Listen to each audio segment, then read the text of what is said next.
So Myron, maybe you can share with us, how did you manage to close $3 million of sales in 30 minutes? I mean, that's what people take a lifetime to make. How do you make that in 30 minutes?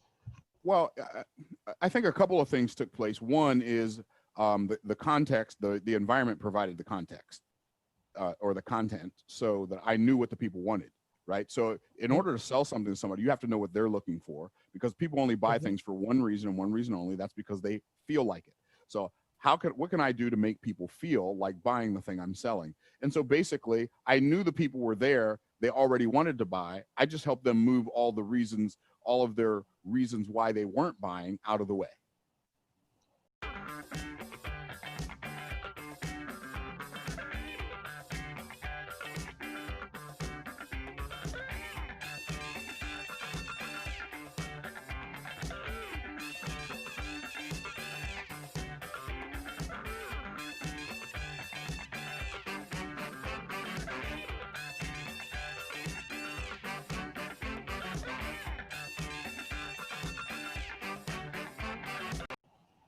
Yeah. What's up? This is Alaric Ong, and today I'm here with Myron Golden. Myron Golden has a PhD and he understands how to overcome adversity. He contracted polio as an infant and has walked with a metal brace on his life his entire life. Just like my dad. My dad also has polio, and that really resonated with me when I found out about it. And although he has a brace on his leg, Myron used the discipline he learned from his parents to become a black belt in the martial arts.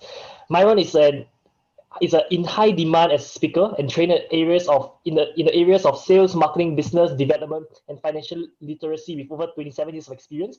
And he's also a best-selling author, a songwriter, and the owner of a record label. Myron is the author of the international best-selling book From the Trash Man to the Cash Man: How Anyone Can Get Rich Starting from Anywhere.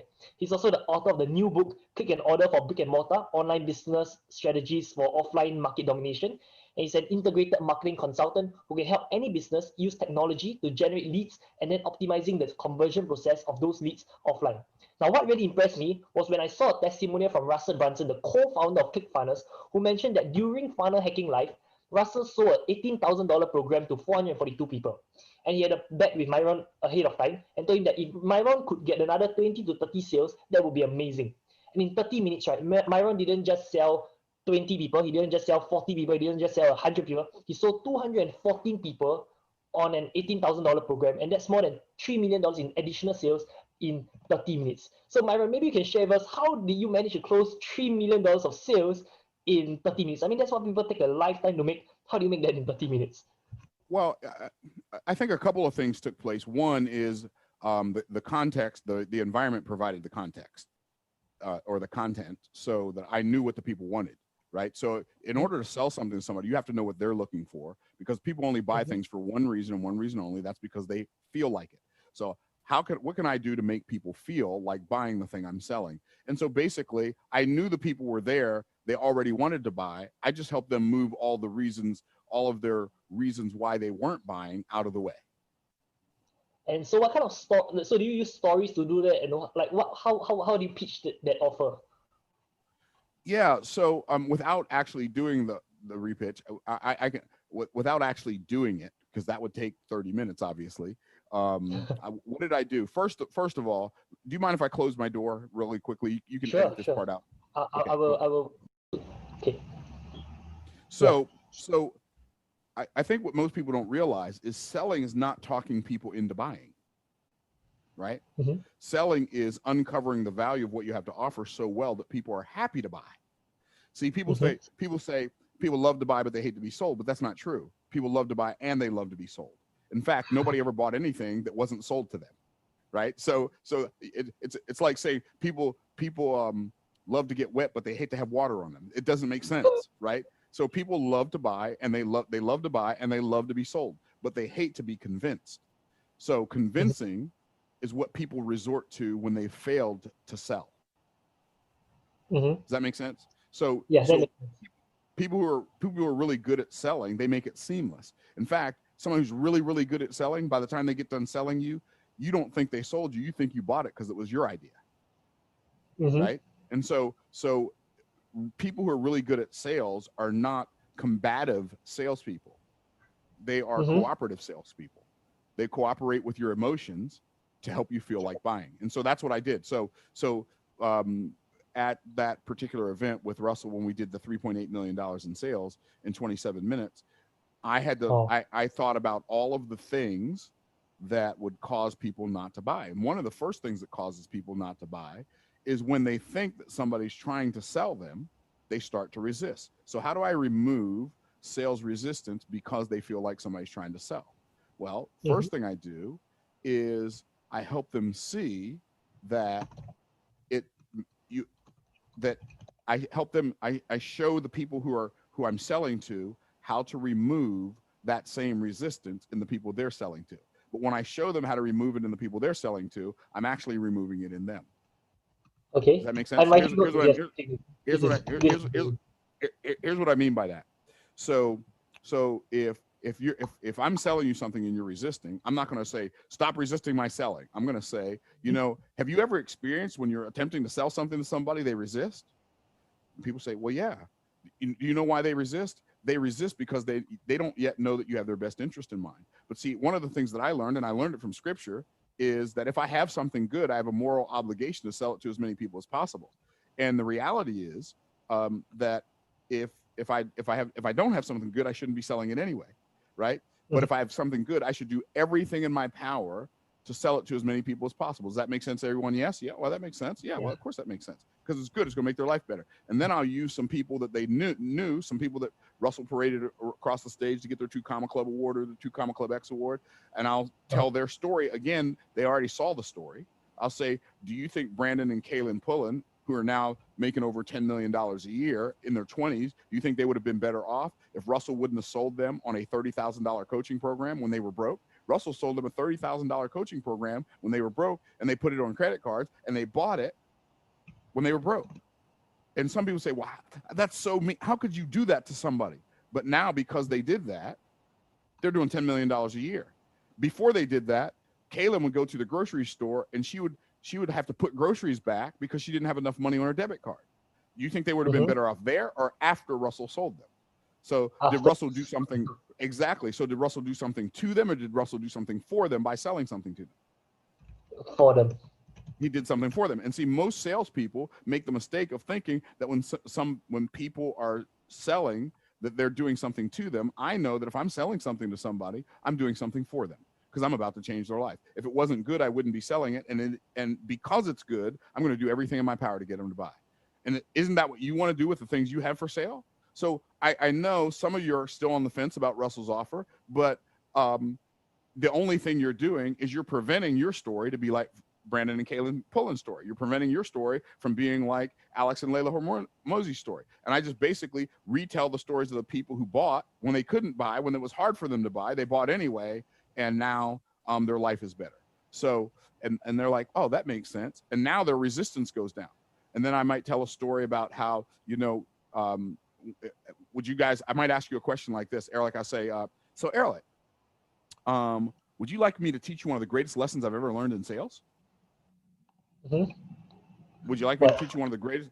Would you like me to teach you one of the greatest lessons I've ever learned in sales? The master key to selling, is this: love the people you sell to so much that you will only ever sell them anything that will do them good. You'll never sell them anything that will do them harm. Like, people can tell if you're loving them, or they can tell if you're using them to love yourself. So my advice would be love the people and use the money. Don't use the people and love the money. In fact, when you really get good at sales, what you will do, and when you become successful, you'll use the money to love the people. For instance, I love to pay people. I love to pay the people who serve me. Like, how many of y'all get excited when it's time to pay your electric bill? It's time to pay your credit card bills, and it's time to pay your mortgage. I love paying my mortgage. I love paying my electric bill. I love leaving a big tip when I go out to breakfast. If I go out to breakfast and it's just me, if I get a meal that costs $14, if I get good service, I'm going to leave them a $10 tip on a $14 meal. If it's me and my wife, and we go out to, and we order $30 worth of food, I'm going to leave them a $20 tip. I love to pay the people who serve me. Do you want to know why I love to pay the people who serve me? Because I know that every deed is a seed, every thought is a seed, every word is a seed, and every dollar I spend is a seed that I'm sowing into the garden of my future. And if I love to pay the people who serve me, then automatically the people I serve are going to love to pay me. Wow. And see, so what I did is now how many of you, how many of you believe other people, see, I believe other people love to pay me. I believe that with every fiber of my being. People love to pay me. How do I know people love to pay me? Because I love to pay people, and what goes around comes around. It's the law of the farm. You reap what you sow. If I love to pay people, people will love to pay me. So instead of resisting when people are trying to sell you something, instead of resisting when it's time to pay a bill, get excited about it, because it's a seed that you're sowing into the garden of people are going to eventually love to pay me. See, I just changed the frame, because frames create focus, right? People think, okay, for instance, people think they think they make a decision based on the fact, right? So you got this fact over here, whatever the fact is, it doesn't matter. You don't make a decision based on the fact. You make a decision based on the frame that you put around that fact, and the frame that you put around that fact is the focus that you have in your head. Okay. What you focus on about that fact is what you have in your head, and that's what starts the whole chain reaction of action. Focus. The fact doesn't matter. People say, well, this happened to me, so I became depressed. Well, the same thing happened to somebody else, and they didn't become depressed, they became inspired. So what was the difference? The difference wasn't the fact. The difference was the focus you put around the fact. And the focus you put around the fact is going to put a feeling in your heart. Okay. So you get this focus in your head, and the focus in your head puts a feeling in your heart. And the feeling in your heart puts function in your hand. And that's how action is taken. Okay. So, is that helpful? Yeah. Fact, focus, and function. Yeah. The focus is in your head. See, the fact is outside of you. I tell people, so what I'm going to do is move this over here so you can see it better. Okay. I can see. Okay. So, well, just for when people are watching it while I'm talking, I'm not standing in front of it.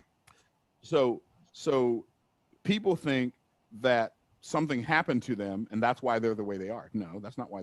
There are two types of factors, right? Two types of facts. We're going to call them factors. There are contributing factors and determining factors. I can tell which one is which by where it's located. What does that mean? Well, contributing factors are all outside of me. I got fired from my job. That's a contributing factor. I had polio as an infant. That's a contributing factor. I lost my job. That's a contributing factor. The doctor gave me bad news. That's a contributing factor. I lost money in the stock market. That's a contributing factor. I got a letter from the IRS. That's a contributing factor. Contributing factors are always outside of us. Determining factors are always inside of us. What happens to you is not what determines the trajectory of your life, but what you do based on what's inside of you. That's what determines the trajectory of your life. I see. Okay. Does that help? So basically, the determining factor is something that comes from within you. The contributing factor is something that comes from external. Outside of you. Yeah. Okay, got it. Contributing factors are outside of us, and it doesn't matter what they are. Determining factors are inside of us. They're honesty and integrity and character and love and or dishonesty and lack of character and hate and a bad attitude. Those are the things that determine the trajectory of our lives. Success is truly an inside job. Do you use this as well during that pitch? No. Okay. Well, I didn't use this particular thing, but this is exactly what I did. I shifted their focus. Okay. I shifted what they were focused on, which caused them to feel differently about the offer. Which caused the function that now I can say yes, whereas before I said no. Okay. Does that make sense? Yeah. So no, this is not what I taught them, but this is how I orchestrated the whole thing. And people say, well, what did you say? What I said is not nearly as important as what it was doing. And what it was doing was changing the way they felt about the offer. See, people don't buy things because it makes sense. They justify it. They justify buying it because it makes sense. They buy it because they feel like buying it. So my job, if I'm selling something to somebody, is to get them to feel like buying it. My job, if I am teaching something to somebody, is to get them to feel like learning it. My job is not to get them to learn it. because human Yeah. beings are only motivated by what they feel like doing. So I call sales emotional cooperation. Some people say, well, that sounds like manipulation. It's not manipulation. It's cooperating with their emotions. I'm selling to them the only way they desire to buy. So it's emotional cooperation and then logical justification. So I cooperate with their emotions, and then I help them find logical reasons to justify what they now feel like doing. Mm. So, okay, and how was the close like? So like you asked them to head to the back of the room, or Yeah, I did ask them. Yeah, like okay. You're listening to me right now, and you knew you should have taken advantage of Russell's offer yesterday, but you didn't take advantage of Russell's offer yesterday. So, like as soon as you know, like you blew it yesterday, get up, go to the back of the room, and people just started popping up like popcorn. I see. And there were 200 people who ran to the like within that 27 minutes itself. There were 214 people. Yeah. Within 27 minutes, 214 people went back and said yes to the thing they said no to the day before. Wow. But I helped them see they already wanted to buy it. So I mean, everybody at the conference wanted to buy it. Everybody wanted to buy it, and some people talked themselves out of it. Right? The other people talked themselves into it. And then there were some people left on the fence that needed some help so I helped them talk themselves into it. I didn't talk them into it. I helped them talk themselves into it by showing them what was actually going on inside of them. Right? So all you have to do is look at the reasons. Like for instance, Alaric, give me a reason somebody might not buy, whatever the reason is. It's so expensive. I don't have the money. Yeah. Okay, I don't have the money. So money is one of the reasons people come up with. So before I even ask for the money, and a lot of these, see what you have to do when you're selling is you have to figure out what the resistance is before you get into the presentation, right? And then you destroy the resistance before you get to the offer. Most people try to destroy the resistance after they get to the offer. Yeah. Right? I'm going to destroy the resistance before they get to the offer. Why? Because if I destroy the resistance before they get to the offer, when it comes time for them to buy, they just think, well, I'm just buying this because I want it. Well, you are buying it because you want it, but the reason you want it is because I helped you want it. Does that make sense? And so like let's take money. I say it's really fascinating to me that people say, well, I can't afford it. And I say, how many of you want to live your best life, take the greatest vacations, drive the nicest cars, live in the nicest house, leave a great inheritance to your children, and live your best life? Say me. Okay, great. One of the things you're going to have to do in order to do that is stop making dead-end statements and start asking green light questions. Now, I just made that up just now. I've never said that before in my life, right? But that part. But what I'm about to say, I have said before. So you got to stop making dead-end statements and start making asking green light questions. What's a dead-end statement? A dead-end statement is, I can't afford it. A dead-end statement is, my spouse won't let me. A dead-end statement is, I don't have the money. A dead-end statement is, I can't do that. But instead, what if you start asking green light questions? What's a green light question? Instead of saying, I can't afford it, what if you said, how can I afford it? What if you, instead of saying, I don't have the money, what if you said, how can I have the money? What if instead of saying my spouse won't let me, what if I said, what would have to happen in order for my spouse to agree with me? So stop asking making dead-end statements, start asking green light questions, and then you start asking these better, when you ask better questions, you get better answers. You can't get the right answer to the wrong question, right? You can't ask the wrong question and then come up with the right answer, right? And so what you got to do is you got to learn how to ask better questions. When you ask better questions, it will lead you to better answers. So one of the things, how many of y'all would like to know the thing that I did the first time I ever closed a $400,000 sale? Wow. How? First time I ever closed one single person, $400,000. Would you like to know what I did? Yes. What I did was I realized that when I say I can't, my mind stops looking for the answer. But when I say, how can I, my mind keeps searching until it finds the way. And so there was this guy that had this company, and I wanted to do some business with him. And there's another guy that had a meeting with him, and I said, see if you can get me in that meeting. The guy couldn't get in touch with him.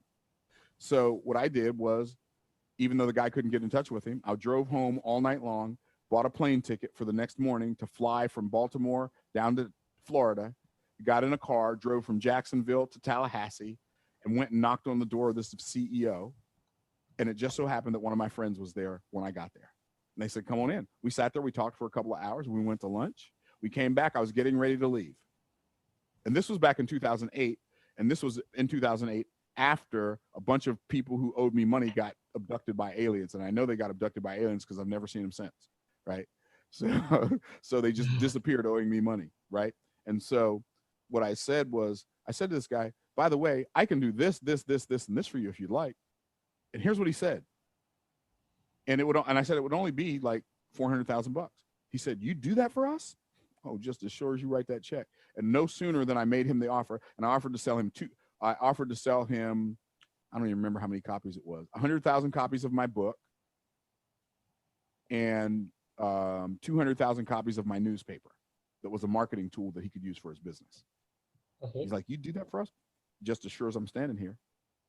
And I said, you only have to put half down now and pay the other half on delivery. He's like, okay. He picked up his phone. He called his accounting department. Bring me a check for $200,000. Do you want me to make it out to you or your company? Oh, make it out to my company. And I called my assistant, had my assistant send him a purchase order. Assistant sent him a purchase order. Boom. Closed a $200,000 sale to a guy I met that morning. I'd never met him before. What was the offer? Selling him 100,000 books, and what was the offer that you sold him? 100,000 copies of my book. So the book sells for $20, and he owned a direct sales company. So I said, I'm going to sell them to you. I'm going to sell you the books for $3.50. You buy 100,000 of them. I'll sell them to you for $3.50. You'll be able to sell them to your distributors for $10. They'll be able to sell it to their customers for $20. So everybody makes money. Okay, for $3. And then I had a newspaper, and I was going to send them the newspapers for 50 cents. No, for a quarter. For a quarter. I was going to send them the newspapers for a quarter a piece, and he was going to sell them to his distributors for 50 cents a piece, and they were going to give them away as promotional tools. So that was 200,000 papers at 25 cents a piece. That was another $50,000. So 350,000 plus 200,000, and the books only cost me like 75 cents to make, and the newspapers only cost me 2 cents to make. Okay. So literally, the books cost me 75 cents to print, and the newspapers cost me it cost me 1.9 cents a piece. Wow. Okay, that's a lot of net profit. Yeah, that's a lot of profit. So selling $100,000 for books, that's crazy. Yeah. Oh yeah, and the biggest sale that I've ever made is my $1 million coaching program. I have a $1 million coaching program. Here's what's cool. Let's say you want to make $1 million a year. What if you put all of your energy, and I'm not saying you should do that, but just think about it for a second. What if you had $1 million coaching program and you put all of your energy into figuring out what you could provide for somebody that would be worth them paying you $1 million? What $10 million worth of value could I create for somebody that would cause them to pay me $1 million? And what if all you did was make that offer, and you only sold one a year? You're making $1 million a year. Yeah. And so like last year we sold one $1 million offer, and we sold a whole bunch of $155,000 offers and a bunch of $55,000 offers. So you think about that adds up to a lot of money. Yeah. So what's in your $1 million? Like that's like Tony Robbins. How much Tony Robbins charges for like one-on-one coaching, if I'm not wrong. So what's in your $1 million?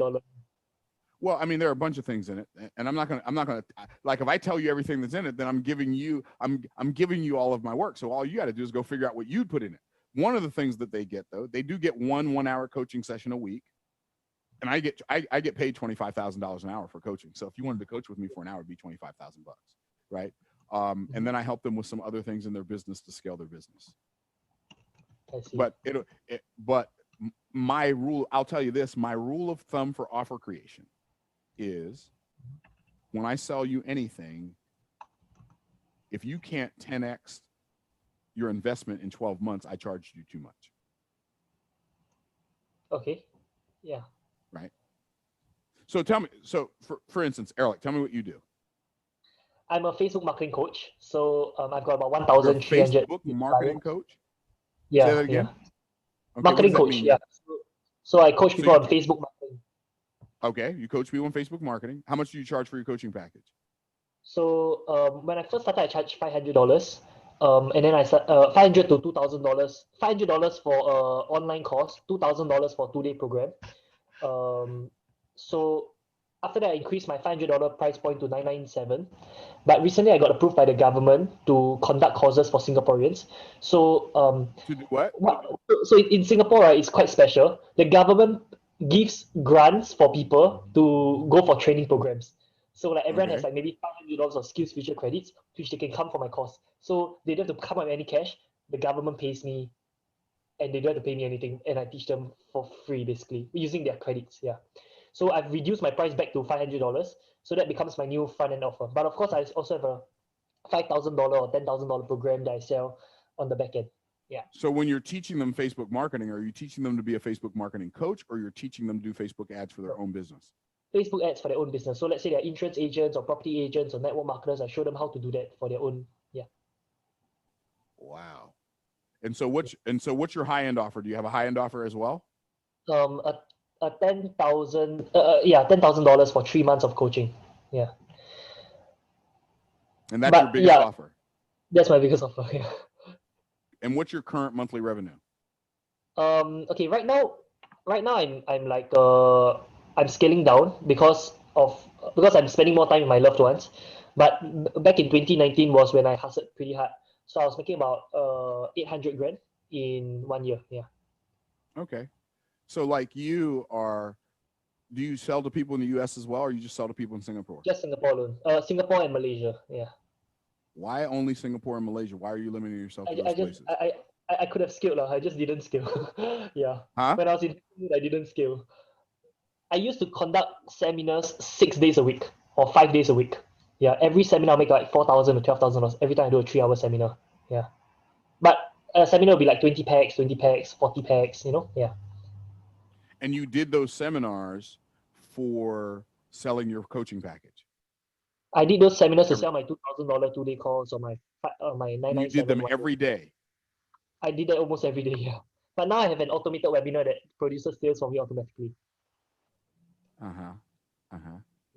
Okay, cool. So what is your revenue goal? Okay, I'll be going back. Right now I'm in UK, but I'll be going back to Singapore probably in February or March, and that's when I'll start turning on my hustle mode again. Like yeah. I believe there's waves in entrepreneurship. Like there's no such thing as like I don't think everyone should work hard all the while.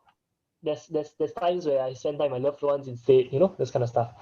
But yeah, probably in February or March I will definitely go a lot more full on. I'll scale out my ad spend. To me, making money is really a formula. Like if I want to make more money, I just have to spend more on ads, and then I just scale it that way because I'm always profitable on the front end. Even when I sell my $500 offer, I'm profitable on the front end. So every upsell is just bonus net profit for me. Yeah. So I'm consistently acquiring clients for free. Yeah. Or getting paid to acquire clients. Exactly. I'm getting paid to acquire clients. Yes, correct. Yeah. Absolutely. Okay. Cool. So yeah. And how old are you? You look like you're what? 20 what? 24. Yeah, I just turned 24. 24 years old, and you're that smart. Well, no, I went for a lot of like coaching. I went for a lot of seminars. I went for my first seminar. No, I get that. Do you know Peng? Do you know Peng Jun? I know Peng Jun, but I don't think he knows me. Yeah. Okay. Well, yeah, he's a good friend of mine. But dude, you're killing it. Yeah. I wasn't anywhere near. Like when I was 24, I was nowhere near where you are. Yeah. You're crushing it. Thank you. Yeah. So if I can just tell the people who are following you something. Yeah. Can I just talk to them? Sure. Like Sure. everything Alaric tells you to do, just do it. Like seriously, like just do it. And he didn't ask me to say this. Like I'm telling you, he's 24 years old and he's crushing it. Like, and you might want to hurry up and do some business with him before he figures out how good he is and starts charging you what he's worth. Because then you're really going to have to pay. So seriously, that's what I have to tell the people who follow you. So do you have any other questions you'd like to ask me? Because I've got a meeting I've got to get to here shortly. Sure. So I've but always had this. I'll do 10 more minutes. Okay, sure. So I've always had this mindset block about charging high ticket because I've signed up for a lot of high ticket programs myself in the past, like 5K, 38K, 5K, and Yeah, see, to me, 5K is a low ticket offer. 5K is a low ticket offer. Okay. 5K is a very, I don't, 5K is such a low ticket offer. I don't even have one right now. Like I just acquired a software company, so I'm about to have a 5K offer for the software company, but I don't even have a 5K offer. My lowest ticket high ticket offer is 55 grand. Wow. Yeah. I think that's a huge mindset, a breakthrough. Yeah. Well, I think part of the reason is you think about it like this, like you're really young, right? So I'm more than twice as old as you, right? I'm 59. I'll be 60 this year, right? Yeah. And so I've been in the world for a long time and I understand the value of time, right? Yeah. Because I have a lot more time behind me than you do. Yeah. Right. Yeah. All things being equal, you more than likely, like if we just all die of natural causes, you more than likely have a lot more time in front of you than I do. So because you have so much time in front of you, you don't value time as much as I do. I see. Yeah. Right. And so when you get older, you start realizing, wait a minute, why am I doing this the hard way when I could do it the easy way? Yeah. Right. Whatever that is. And so I'm going to challenge you. I'm going to challenge everybody listening to you. Like, figure out how to sell high ticket offers. Like, I remember, do you know who Alex Hormozy is or no? Yeah, Alex Hormozy. Oh, you know Alex. Okay. So we're in the inner circle together. I love Alex. He's one of my favorite dudes. He's just a good dude, right? So we're in Russell Brunson's inner circle together. And Alex is, because in the inner circle, everybody would stand up and tell what they do. Well, I do this, and this. And this is my give. This is what I have for everybody else. And this is my ask. What should I do? So I remember the first time I ever saw him and he got up and he presented and he told all the stuff he was doing for these gym owners. And then he said, I'm charging $4,000. And I'm like, you're what? Why are you charging them $4,000? He said, I thought it was a good price. I said, dude, you should not be charging any less than $8,000 for that. And there's really no difference between 8,000 and 10,000. You might as well be charging 10. Like, there's no difference. There's only a difference in the mind of the person selling it. There's no difference in the mind of the person buying it. Right. And so he raised his price. And now that program is that he used to sell for 4,000 and it's now 16,000. And then he added another program on top of that. That's 90,000. Wow. But he wouldn't. Right. And they, like, in the inner circle. He had a $90,000 program. Like, what's that? Before meeting you, he never had a $90,000 program.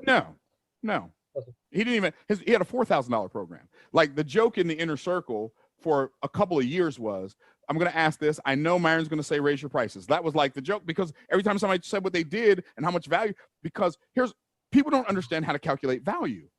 See, because you went through the school system, you think the value that you offer is based on your time. So that's why you said, like, I have a $10,000 3-month program. Yeah. Being a 3-month program does not, in my mind, make it worth 10,000. In fact, so let me ask you a question. Watch this. This is so cool. How do you sell a high ticket offer? That's really the question, right? Yeah. Okay. You have to identify the value. Okay. Once you identify the value, then you clarify the value, then you verify the value, right? So you identify the value. You, as the salesperson, you have to identify the value. Now, in order to identify value to somebody, you have to identify what's valuable to that somebody. Right? So, like, I can't just start telling you about all the value I have until I know what you value. Right? Yeah. I can tell you, like, if I spend all this time telling you about the perfectly cut filet mignon steak, and it's cut from this Angus beef, blah, blah, blah, grass-fed, no hormones, blah, blah, blah, and I show you all this value, and then all of a sudden you say, I'm a vegetarian. I wasted my time. Because I didn't discover the value before I uncovered the value. I got to discover what's valuable to you before I uncover what I have that's valuable to you. Does that make sense? Yeah, okay, so I've got to identify the value. So one of the things I know about people who buy premium anything, like I drive a Bentley, and I have a Mercedes, and my wife has a Mercedes, right? Okay. So I drive high-end cars. People who buy high-end cars are not buying cars to save money. My Bentley probably gets 12 miles to a gallon on the interstate, 8 miles to a gallon in the city. So I'm not buying it because I want to save money, right? Not to mention how much Bentleys cost, right? I'm not buying my Mercedes to save money. The insurance is higher. They burn more gas. Well, my Mercedes is pretty good on gas, but they burn more gas. The insurance is higher. And if something breaks, oh my goodness, they're really going to take you to the cleaners. So, but if you came from not having money, you think that rich people want to save money like poor people want to save money. Rich people are not interested in saving money. I mean, we're interested in multiplying our money, but we're not interested in saving money on something we desire. When we want something, we don't care how much it costs, right? So the two things rich people want to do, we want to eliminate one. The thing we want to save is time. So we want to save time. That's critical to me, right? And then I want to eliminate hassle. Those are my two primary objectives. Save time and eliminate hassle. Do you know why I go to the same restaurant for breakfast every day? Because the waitresses know exactly what I want. And when I get there, I can say, I would like the Myron salad. Now, they don't have a Myron salad on the menu, but they have a Myron salad in their brain. That saves me time. I like to get the same servers over and over again because they know what I want. When I go to Eddie V's, I get the same server every time. Why? Because they already know what I want. It saves me time, and guess what else it saves me? It saves me hassle. When I go to First Watch for breakfast in the morning, they know that I want a cup of hot water, check, to put my silverware in. They know I want extra napkins, check. They know I want salt and pepper, check. They know I want water with lemon, check. All of that stuff they bring without me saying anything. Saves me time, it saves me hassle. Does that make sense? So you're selling a high ticket offer. Guess what people don't want? They don't want hassle, and they don't want it to take forever. So if I say, I'm going to show you how to make $100,000 in a day. I'm going to show you how to make $1 million in a day. Have you ever had $1 million day, Alec? No. Oh, well, you deserve to have $1 million. You deserve to have $1 million day. So now, if I said, I'm going to show you how to have $1 million day, and it's going to take 7 years. Okay. I'm going to show you how to have $1 million day, and it's going to take 2 days. Which one of those is more valuable to you? 2 days. Right. But people who create high ticket offers insist on putting a whole bunch of stuff in their offer and making it last over a long period of time. But if you could learn how to have $1 million day in 2 days, isn't that more valuable than taking 7 years? Okay. Definitely. So if I say you're gonna get 170 videos, you're gonna get 70 books, and you're gonna get 50 audios, right? 170 videos, 70 books, 50 audios, and then you're gonna get to have your $1 million day.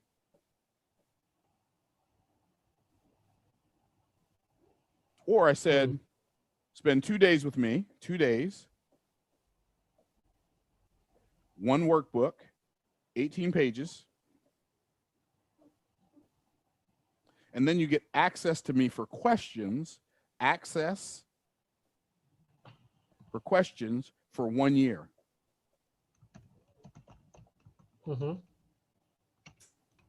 Most of my students have multiple six-figure days out of the gate, first event they do after they take my training.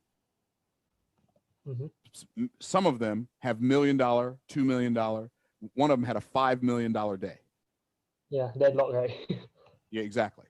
So you want to get better at high ticket offers? Yes, definitely. Get better at showing people the speed. Okay. And the ease. Speed and ease. That's what rich people like. That's what high ticket buyers want. So anyway, I think you're an amazing human being. You're an amazing entrepreneur. I'm glad I met you. Yeah. I'm glad I met you. So, and we need to do some business of some kind together. So definitely. If you're ever on Clubhouse, just let me know. I'm always on Clubhouse nowadays. Say again? If you're ever on Clubhouse, just let me know. I'm always on Clubhouse nowadays. Oh yeah, if you're following me and you're notified every time I go on, you'll get the notification because I'm on there a couple of times a day in and out doing stuff. Yeah. Yeah, Clubhouse is the platform that God had me in mind when he had somebody create it. Oh, why? Because words are my thing. And So Clubhouse is an audio app.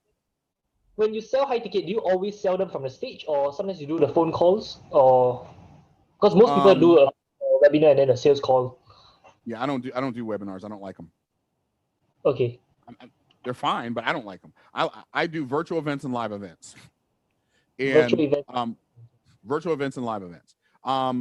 I'm going to create an automated. See, I could do an automated webinar if it's an automated whiteboard webinar, but I'm not going to do an automated webinar with slides. I hate using PowerPoint. It's just so disengaging to me. I see.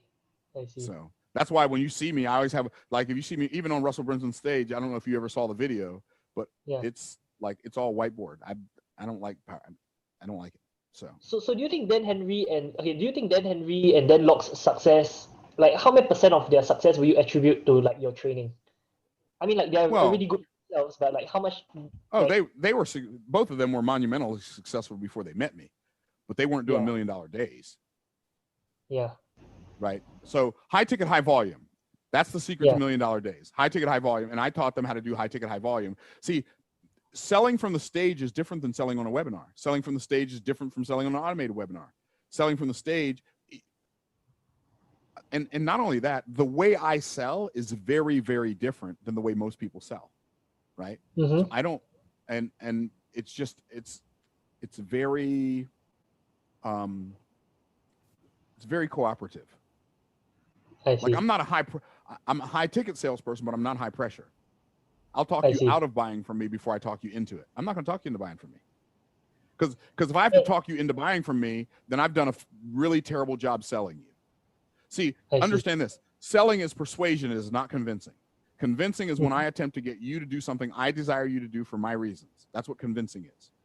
Persuasion is when I help you make a decision you already desire to make for your own reasons. But in order for me to do that, I have to care enough about you to find out what your reasons are. Yeah. Does that make sense? Yeah. So when they sold on a virtual event, like let's say Dan Henry's event, do people just go to the link and then buy a high ticket offer? Like they just go to the link and put it in the, like let's say Dan Henry. That's a process that I don't have time to teach on a podcast interview, and I certainly would not do it. That's something that, like, there's some stuff I'm only going to teach you if you pay me. Like I ain't going to tell you that. I ain't going to unload. I ain't going to back up the truck. I ain't going to back up the truck unless you pay me, right? Right. So, but I respect you for asking, though. I like that. All right. Okay. Anyway, if anyone wants to follow you, what's the Instagram handle? How should they follow you? What's your website? Yeah. So on Instagram is really, like, if you go to Instagram, my Instagram is at Myron, all lowercase, all one word, Golden. But so that's a good place to follow me. For those of you who would like to get, I don't know if you have this or not, Alaric, but at Funnel Hacking Live, I did a roundtable for 2 hours and 16 minutes, and I recorded it. But yeah, you can share it with them. Do you have that recorded? I consume as much content of you online as possible, as much as I could find. So okay, so I'm going to tell people where they can get that, just because if you go, like, if you paid me for 2 hours of coaching, what's on this audio is what I would tell you in 2 hours. I agree. And you would have to pay me $50,000 to teach you this, but instead I'm going to give it to you for free. Why? Yeah. Well, because you can't go wrong giving, because it all comes back. It's a seed, right? So go to FHL round table.com and put your name and email address and phone number in there, and I'll give you the recording of me teaching about 50 or 60 entrepreneurs around the table, with, like, listening to every word that I said for 2 hours and 16 minutes. And that audio is yours for free, my friend. I've listened to this. The value is definitely what he said. $35,000 value or $50,000 value. 50,000. Oh yeah, yeah. It'll change. Like, that audio will change anybody's business. It's mind blowing. It's kind of like, did he really just tell me all this for free? He kind of did. Yeah. Yeah, like it blew my mind. Yeah, I'm not even trying to sell for him, but it blew my mind. Yeah, that was really good. So that audio blew your mind. That's good. That's good. Yeah, like I have always had a mindset block about high ticket offers for a very, very, very long time, because I didn't have a good experience as a consumer, so I didn't really want to offer it as coach. Yeah. So here's what you need to do. Okay. You need to let me teach you what I know. You need to go to Stage Selling Secrets, and I know you already had a call with my brother, but you need to go book a call for the purpose of working with me, because you already have everything in place. Like, you could be making $300,000-$400,000 a month working part-time. Like, I mean, part-time. You just like but you don't like, I'm going to help you break through. If it's a transformation you desire to have, and maybe it's not, and that's okay too. But if it's a transformation you desire to have, there's no doubt in my mind, like, you would be a rock star. You're an easy $1 million day waiting to happen. Easy. Oh. Easy. Like, and every day you put it off, it's cost every day you put it off, it's costing you $1 million. Now, I want you to think about this.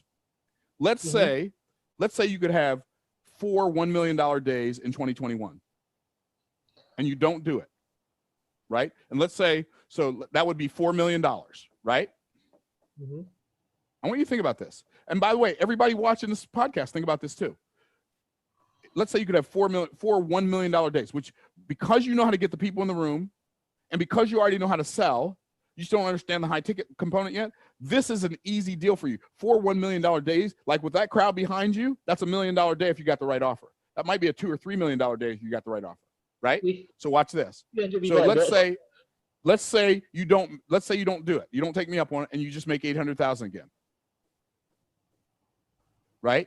That means it costs you $3,200,000 to not know how to do what I'm going to show you. So if you want to pay life $3,200,000 for not knowing, hey, I celebrate that. I celebrate you for that. But guess what I know? Here's what I know about you. Like, to be 24 years old, making $800,000 a year. I wasn't making $80,000 a year when I was 24. I wasn't making $8,000 a year when I was 24 years old. So you're smart. So you're smart enough to figure out that whatever I'm going to charge you, it ain't going to be what life is going to charge you for not knowing what I'm going to teach you. So do your thing, bro. Okay. Wow, you're bringing up the advice in the picture. You really know how to sell. Yeah. Well, really, and I'm not just selling. Like, I want you to think about this every day for the rest of your life. I want you to ask yourself at the end of the day, did I have my $1 million day yet? And if the answer is no, well, how much longer do you want that to be your story? Alaric, I got to go, bro. I got an appointment. Thank you so much, Myron. You're legendary. Out of all the speakers, you're one of the interviews I've looked forward to the most. I've learned so much. I've consumed almost every video that you have on YouTube, and I'll continue to consume more. And now it's time for you to step up to the plate and take your business to the next level. Once I go to Singapore, I'll definitely look for you. All right, man. Thank you so much, Myron, for the interview. Thank you. And I hope all of you enjoyed this interview as well. Thank you. All right. Been good talking to you. Have a great one. Did you get value from this video? If you did, make sure you do these 4 things. Number 1, subscribe to this YouTube channel. Make sure you turn on the notification bell so that you'll be the first to be notified whenever I have a new video that goes live. Number 2, like this video. Number 3, comment what are the 3 biggest learning lessons or the 3 biggest takeaways you've gotten from this video. And number 4, share this video with as many friends as you can who you believe will get value as well. Thank you so much for watching this video, and I'll see you real soon. Alaric, Grant Cardone here. Great to see all the success you're having in Singapore. Electrify the world, bro. Is that what you want to do? Why don't you just give them the truth? The right people will find you, man. If you're telling the truth, if you're authentic, transparent, you don't even need to get them jacked up about it.